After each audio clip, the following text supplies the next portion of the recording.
শুভ অপরাহ্ন। সবাইকে স্বাগত জানাচ্ছি একাদশ শ্রেণীর বাংলা দ্বিতীয় পত্র ক্লাসে। শিক্ষার্থীদের সাথে আলোচনায় থাকছি আমি মাকসুদা আক্তার, সহকারী শিক্ষক, Square high school and college. আজকের আলোচনার বিষয় বাংলা বানানের নিয়ম। এই সংক্রান্ত আলোচনায় আমরা ইতোমধ্যে তৎসম এবং অতৎসম শব্দের নিয়ম সংক্রান্ত কিছু কথা বলেছি। আজ বিবিধ নিয়ম সম্পর্কে আমরা জানব।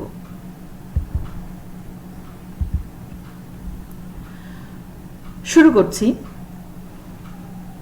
সমাসবদ্ধ শব্দগুলি যথাসম্ভব একসঙ্গে লিখতে হবে, যেমন অদৃষ্টপূর্ব, অনাস্বাদিতপূর্ব, নেশাগ্রস্ত, বিষাদমণ্ডিত, এরকম পূর্ব পরিচিত, রবিবার, লক্ষ্যভ্রষ্ট, সংবাদপত্র বা সমস্যাপূর্ণ।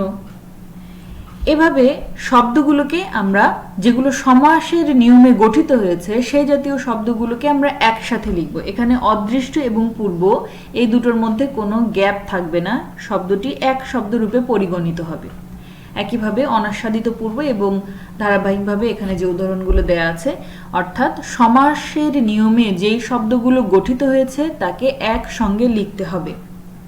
এছাড়া বিশেষ প্রয়োজনে সমাসবদ্ধ শব্দটিকে এক বা একাধিক হাইফেন দিয়ে যুক্ত করা যেতে পারে, যেমন মা বাবা, ছেলে মেয়ে, অথবা মা ছেলে, অথবা বাবা ছেলে।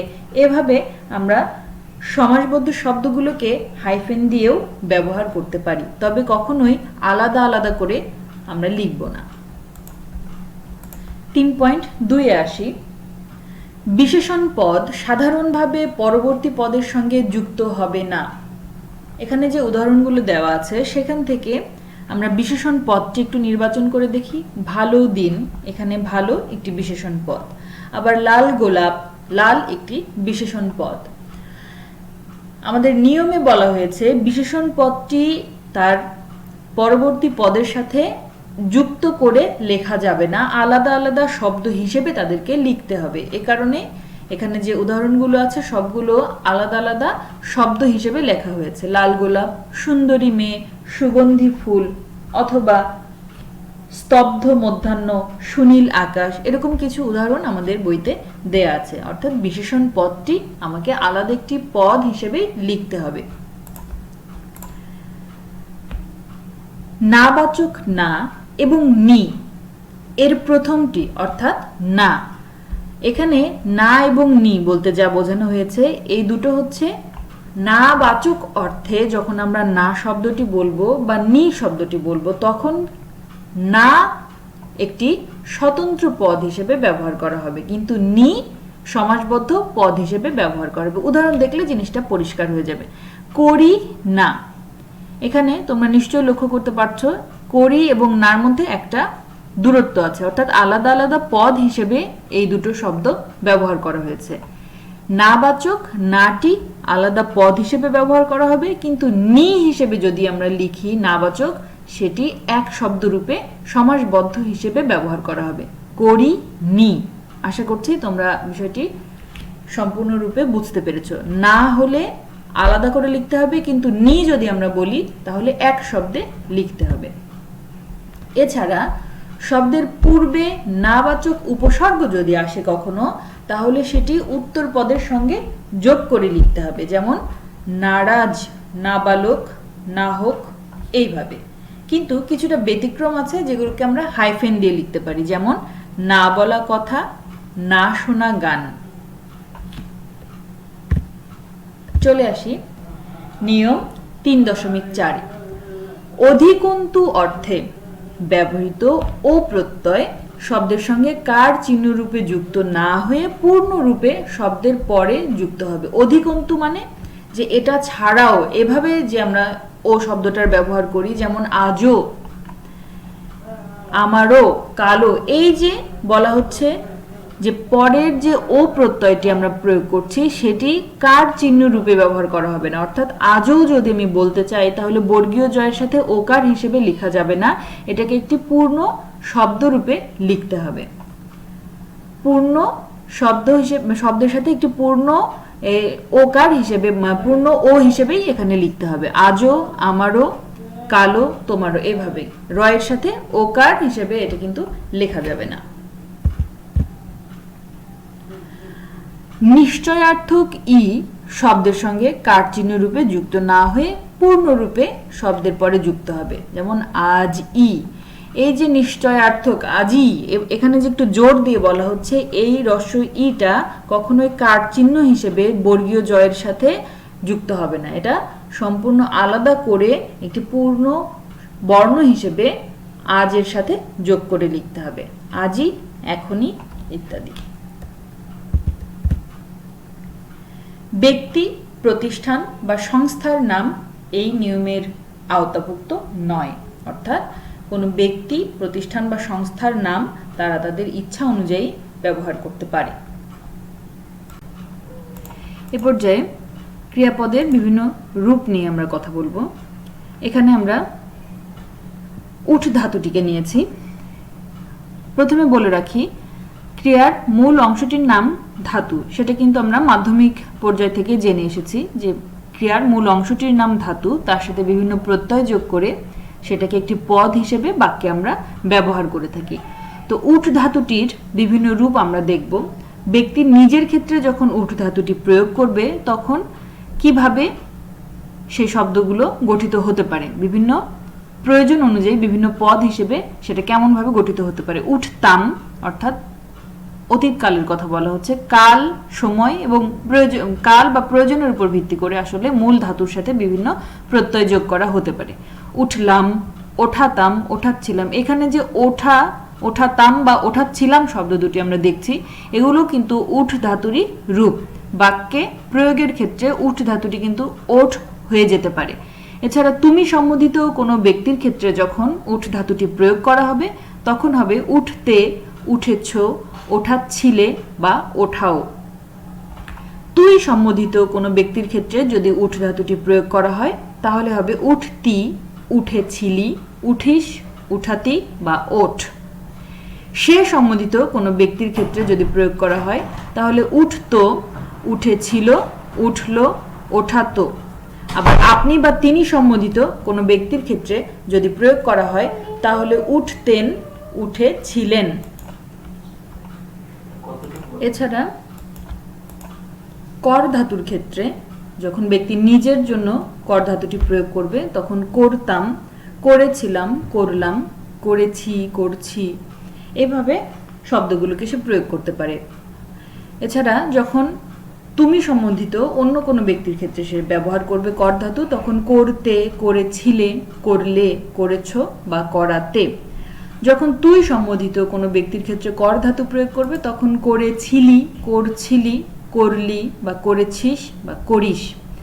এছাড়া যখন সে সম্বোধিত বা কোনো তৃতীয় পক্ষের সম্পর্কে যখন সে কর ধাতু প্রয়োগ করবে তখন করতো, করেছিল, করছিল, করলো, করেছে, করছে। যখন আপনি বা তিনি সম্বোধিত কোনো ব্যক্তির ক্ষেত্রে তিনি কর ধাতু প্রয়োগ করবেন তখন বক্তা করতেন, করেছিলেন, করছিলেন, করলেন, করেছেন বা করছেন এই জাতীয় শব্দ প্রয়োগ করবে। এখানে বলে রাখা ভালো যে আমরা মাঝে মাঝে একটা জিনিস ভুল করি, এই ধাতুর প্রয়োগ না জানার কারণে। সে যখন সে সম্বোধিত কোনো ব্যক্তির সম্পর্কে আমরা কথা বলি তখন বলি সে, আবার বলি করছিলেন, অথবা বলি তিনি করত বা তিনি করছিল। এই ক্ষেত্রে কিন্তু আমাদের ধাতু প্রয়োগের বা ক্রিয়াপদের যে রূপ সেই রূপটির ক্ষেত্রে আমাদের ভুল হয়ে যায়। সে হলে আমরা বলবো করছিল, তিনি হলে বলবো করছিলেন, এই জায়গাটাতে আমরা কিন্তু ভুল করে ফেলি। এছাড়া কাট ধাতু ব্যক্তি নিজের ক্ষেত্রে যদি প্রয়োগ করে তাহলে কাটিতাম, কেটেছিলাম, কাটলাম, কাটাচ্ছি। অন্যের ক্ষেত্রে তুমি সম্বোধিত ব্যক্তির ক্ষেত্রে যদি প্রয়োগ করে তাহলে কাটাতে, কেটেছিলে, কেটেছ, কাটো, কাটিবে। যদি তুই সম্বোধিত কোনো ব্যক্তির ক্ষেত্রে প্রয়োগ করে তাহলে কেটেছিলি, কাটলি, কেটেছিস বা কাটিস। এছাড়া যদি সে সম্বোধিত কোনো ব্যক্তির ক্ষেত্রে প্রয়োগ করে তাহলে কাটতো, কেটেছিল, কাটলো, কেটেছে, কাটে, কাটুক। আর আপনি বা তিনি সম্বোধিত কোনো ব্যক্তির ক্ষেত্রে যদি কাট ধাতু প্রয়োগ করে তাহলে কাটিতেন, কাটছিলেন, কেটেছেন, কাটেন। খা ধাতুর ক্ষেত্রেও ব্যক্তি নিজের জন্য যদি প্রয়োগ করে তাহলে খেতাম, খেয়েছিলাম, খেয়েছি, খাই, খাবো। যদি অন্যের ক্ষেত্রে প্রয়োগ করে তুমি সম্বোধিত কোনো ব্যক্তির ক্ষেত্রে তাহলে খেতে, খেয়েছিলে, খেয়েছো, খাও, খাবে। যদি তুই সম্বোধিত কোনো ব্যক্তির ক্ষেত্রে প্রয়োগ করে তাহলে খাচ্ছিলি, খাচ্ছিস, খাস, খাবি, খা, খাওয়াচ্ছিলি। আবার সে সম্বোধিত কোনো ব্যক্তির ক্ষেত্রে যদি প্রয়োগ করে তাহলে খাচ্ছিল, খেলো, খেয়েছে, খাচ্ছে, খায়, খাবে। আর আপনি বা তিনি সম্বোধিত কোনো ব্যক্তির ক্ষেত্রে যদি প্রয়োগ করে তাহলে খাচ্ছিলেন, খেলেন, খাচ্ছেন, খান বা খাওয়াতেন।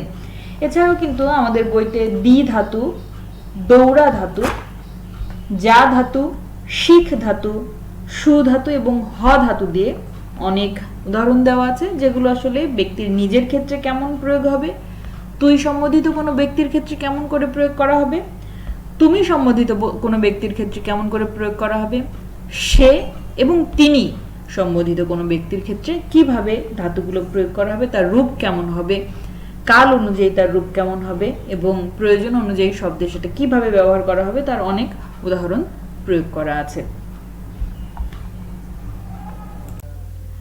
বিবিধ বানানের নিয়মের এ পর্যায়ে আমরা নত্যবিধান সম্পর্কে কথা বলবো। নত্যবিধান আমরা মাধ্যমিক পর্যায়েও পড়ে এসেছি। আমরা জানি যে বাংলা বর্ণমালায় দুটো ন ধ্বনি আছে, তবে উচ্চারণগত পার্থক্য না থাকলেও এদের বানানগত কিছু পার্থক্য আছে। যেমন বাংলা ভাষায় আমরা অনেক তৎসম শব্দের প্রয়োগ দেখে থাকি। সেই তৎসম শব্দগুলোতে যদি ন ধ্বনির প্রয়োজন হয় তাহলে সাধারণত মূর্ধন্য ন বসে। আর এ কারণেই আমাদেরকে মূর্ধন্য ন ব্যবহারের কিছু নিয়ম জেনে নিতে হবে। আসলে বাংলা ভাষায় অর্ধ তৎসম, তদ্ভব, দেশি ও বিদেশি শব্দের বানানে মূর্ধন্য ন লেখার প্রয়োজন হয় না, কিন্তু যখন আমরা তৎসম শব্দের একটি বানান হুবহু লিখতে চাই তখন সেখানে মূর্ধন্য ন এর ব্যবহারটা জরুরি হয়ে পড়ে। আর এ কারণেই নত্যবিধান আমাদেরকে জেনে নিতে হবে। কি কি আছে নত্যবিধানে আমরা এবার দেখব। তৎসম শব্দের বানানে সাধারণত রি ও রিকারের পরে মূর্ধন্য ন হয়, যেমন ঋণ, তৃণ, ঘৃণা ইত্যাদি। অর্থাৎ রি পূর্ণ বর্ণরূপেও থাকতে পারে, আবার এর কার চিহ্ন হিসেবেও যদি প্রয়োগ করা হয় তাহলে তার পরের ধ্বনিটি ন ধ্বনি মূর্ধন্য ন হিসেবে ব্যবহার করা হবে। আবার র ও রফলার পরে মূর্ধন্য ন হয়, যেমন স্মরণ, ধারণ, কর্ণ, দীর্ণ, পর্ণ, প্রণয় ইত্যাদি। মূর্ধন্য স এর পরেও মূর্ধন্য ন হয়, যেমন ঘর্ষণ, দূষণ, বর্ষণ, ভীষণ ইত্যাদি। ক্ষীয় এর পরে মূর্ধন্য ন হয়, কারণ আমরা জানি এই বর্ণটির মধ্যে মূলত দুটি বর্ণ আছে, ক এবং মূর্ধন্য স। আমরা পূর্বের নিয়মেই দেখলাম মূর্ধন্য স এর পরে মূর্ধন্য ন হয়। সঙ্গত কারণে ক্ষীয় এর পরে যদি কখনো ন ধ্বনি আসে তাহলে তৎসম শব্দের ক্ষেত্রে সেখানে মূর্ধন্য ন লিখতে হবে। এছাড়া ট বর্গের পর অর্থাৎ ট ঠ ড ঢ এর পরে যদি ন ধ্বনির প্রয়োজন হয়, অর্থাৎ যদি কোনো যুক্ত ব্যঞ্জনে ন ধ্বনির প্রয়োজন হয় তাহলে সেখানে ট ঠ ড এর সাথে একটি মূর্ধন্য ন যোগ করতে হবে, যেমন কণ্টক, ঘণ্টা, কণ্ঠ, লুণ্ঠন, লণ্ঠন ইত্যাদি। পর, পার, নর, রাম, উত্তর, রবীন্দ্র ইত্যাদি শব্দের পরে অয়ন থাকলে সাধিত শব্দে মূর্ধন্য ন হবে, যেমন নারায়ণ, পরায়ণ, রামায়ণ ইত্যাদি। লক্ষ্য করো মূল শব্দটিতে কিন্তু আছে দন্ত ন, কিন্তু শর্ত হচ্ছে এই অয়ন শব্দটির পূর্বে যদি এই শব্দগুলো থাকে তাহলে তাদের সংযোগে যে নতুন একটি সাধিত শব্দ হবে সেখানে মূর্ধন্য ন লিখতে হবে, যেমন নারায়ণ, পরায়ণ, রামায়ণ। এছাড়া প্র, পরি, নির ইত্যাদি উপসর্গের পরে মূর্ধন্য বসে, যেমন প্রণয়, পরিণাম, নির্ণয়। এছাড়া রি বা রিকার, র বা রফলা এবং মূর্ধন্য স বা ক্ষীয় এর পরে যদি ক বর্গ অর্থাৎ ক খ গ ঘ উম, প বর্গ অর্থাৎ প ফ ব ভ ম এর যে কোনো একটি বর্ণ, অথবা যদি অন্তস্থ জ, অন্তস্থ অ, হ অথবা অন্য কোনো স্বরধ্বনি থাকে তাহলে তারপর সাধারণত মূর্ধন্য ন হয়। একটু দীর্ঘ এবং বড় যেহেতু সূত্রটা, আমি আরেকবার ভেঙে ভেঙে বলার চেষ্টা করছি। দেখো, রি বা রিকার, র বা রফলা এবং যুক্তাক্ষর মানে খেয়, মূর্ধন্য স বা খেয় এর পরে সরাসরি নধ্বনি না এসে যদি ক বর্গের 5টি বর্ণ, প বর্গের 5টি বর্ণ, অন্তস্থ অ, অন্তস্থ জ এবং হ এর সাথে অন্য যে কোনো স্বরধ্বনি অর্থাৎ 11, এখানে 3টি আছে 13, এখানে 5টি, এখানে 5টি, 13 আর 5 18 আর 5 23, এই 23টি বর্ণ যদি আসে রি বা রিকার, র বা রফলা, মূর্ধন্য স বা খেয় এর পরে এই 23টি বর্ণ থাকলে সাধারণত মূর্ধন্য ন হয়। যেমন কৃপণ, এখানে লক্ষ্য করো রি আছে কিন্তু রির পরে সরাসরি মূর্ধন্য ন আসেনি, এসেছে প, তারপরে তাহলে কি হবে? 23টির মধ্যে একটি হচ্ছে প, যদি রি এর পরে সেই প থাকে তাহলে পরের ধ্বনিটি হয়ে যাবে মূর্ধন্য ন। আবার হ আছে, এখানে দেখো রি এর পরে হ থাকলে এখানে হ আছে, হ এর পরের ধ্বনিটি হয়ে যাবে মূর্ধন্য ন। আবার অন্তস্থ অ এর পরে কি হবে? সাধারণত অন্তস্থ এর পরে মূর্ধন্য ব্যবহারের নিয়ম নেই, কিন্তু বলা হচ্ছে যে যদি রফলার পরে এই যে হ আছে আবার অন্তস্থ অ আছে, রফলার পরে যদি এগুলো থাকে তার পরের ধ্বনিটি হয়ে যাবে মূর্ধন্য ন। প্র, পরা, পূর্ব, অপর এগুলোর পরে অন্য থাকলে মূর্ধন্য হয়। যেমন পূর্বাহ্ন, অপরাহ্ন, পরাহ্ন, এখানে হয়ের সাথে যে ন ধ্বনিটি আছে সেটি মূর্ধন্য ন। যদি এটা দন্ত ন হতো তাহলে হয়ের নিচে না বসে হয়ের পাশে এখানে বসতো, পাশে হয়ের মাথার সাথে যেভাবে লাগানো থাকে, যেটা মধ্যাহ্ন বানানে যেটা হয় বা চিহ্ন বানানে যেভাবে আমরা হয় ন লিখি, যেমন অন্য, এটা এখানে আমরা লক্ষ্য করতে পারি এখানে হয়ের সাথে যেভাবে ন ধ্বনিটি যুক্ত আছে এটি হচ্ছে দন্ত ন। হয়ের সাথে মূর্ধন্য যুক্ত হলে সেটি নিচে বসে।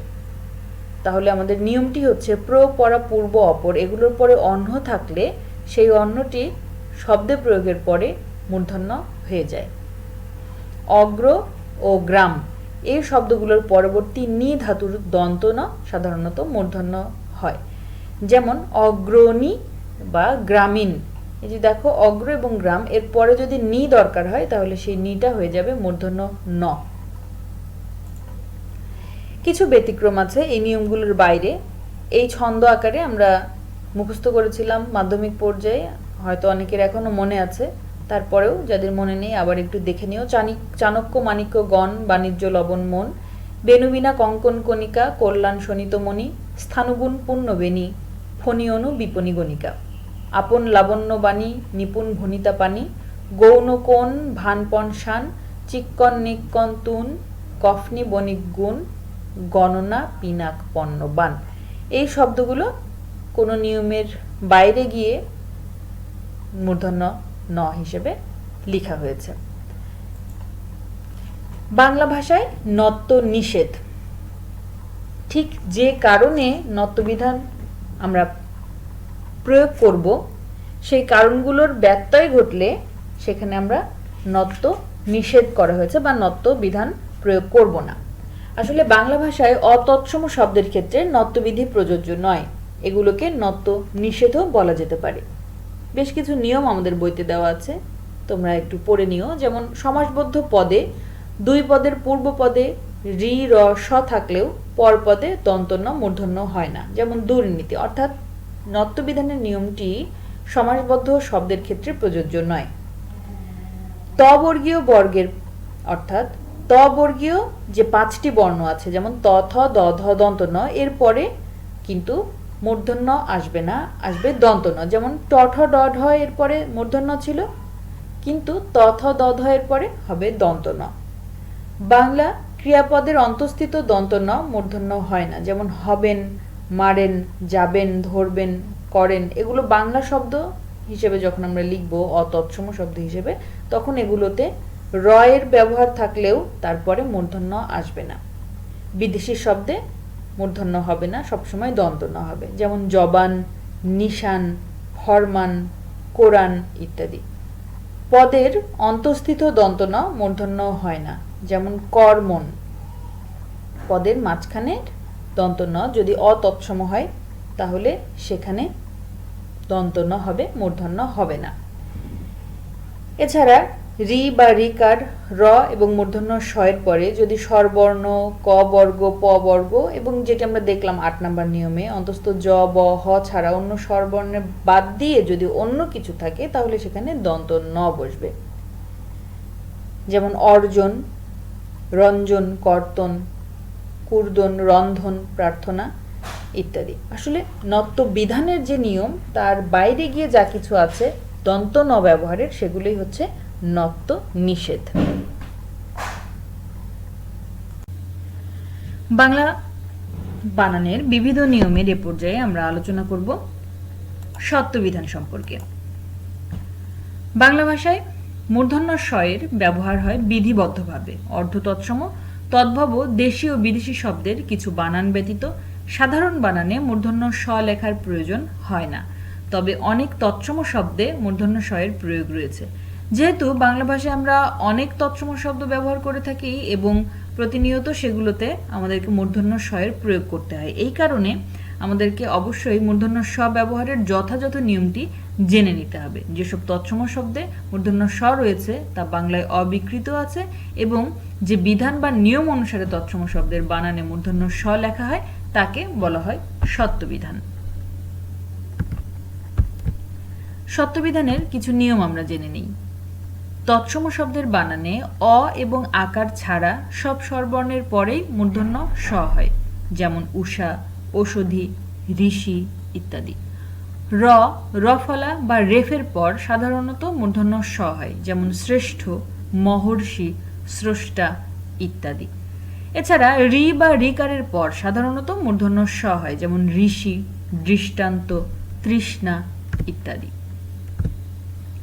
টবর্গীয় বর্ণ অর্থাৎ ট ঠ ড ঢ বিশেষ করে ট ও ঠ এর সাথে যুক্ত অবস্থায় সর্বদা মূর্ধন্য স বসে, যেমন বৃষ্টি, অনুষ্ঠান, বিশিষ্ট ইত্যাদি।